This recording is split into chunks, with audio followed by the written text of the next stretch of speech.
আসসালামু আলাইকুম এভরিওয়ান। আজকে আমি আপনাদের মাঝে মাসকলাই ডালের রেসিপি নিয়ে এসেছি।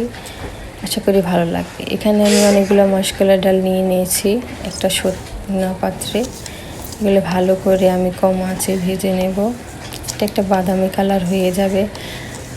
বাদামি কালার না হওয়া পর্যন্ত আমরা ভালো করে আস্তে আস্তে ভাজতে থাকবো। দেখতে হবে এগুলো যেন কালো না হয়ে যায়। পুড়ে গেলে ডালটা খেতে ভালো লাগে না। এজন্য আমরা আস্তে আস্তে এটাকে ভালো করে ভেজে নেব। দেখেন আমি বাদামি কালার করে ভেজে নিয়েছি। এগুলোকে আমি এখন ব্লেন্ডার করে নেব। আপনারা চাইলে এটা শিলপাটায় বাটতে পারেন। দেখুন কি সুন্দর হয়েছে। এটা ব্লেন্ডার করার পরে দানা দানা হয়েছে দেখতে। আমি এটা সংরক্ষণ করে রেখে দিতে পারবো। পরিমাণ মতো ব্যবহার করে আমি এগুলো সংরক্ষণ করে ফ্রিজে রেখে দেব। অনেক দিন এগুলো খাওয়া যায় ফ্রিজে রেখে। আপনারা চাইলেও রাখতে পারেন। এখানে আমি একটা পাত্রে গরম পানি ভালো করে ফুটিয়ে নেব।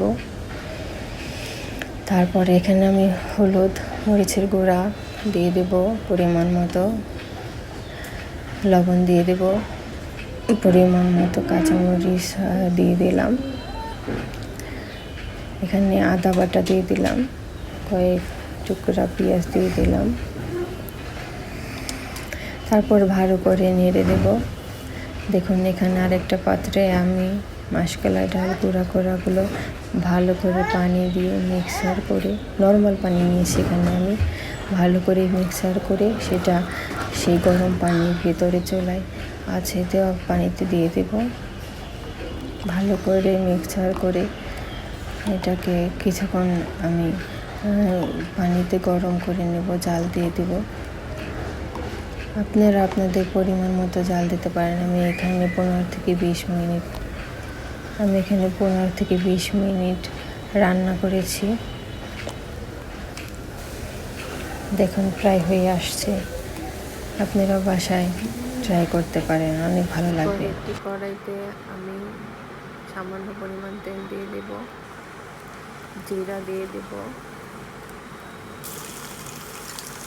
পেঁয়াজ আর রসুন দিয়ে দেব।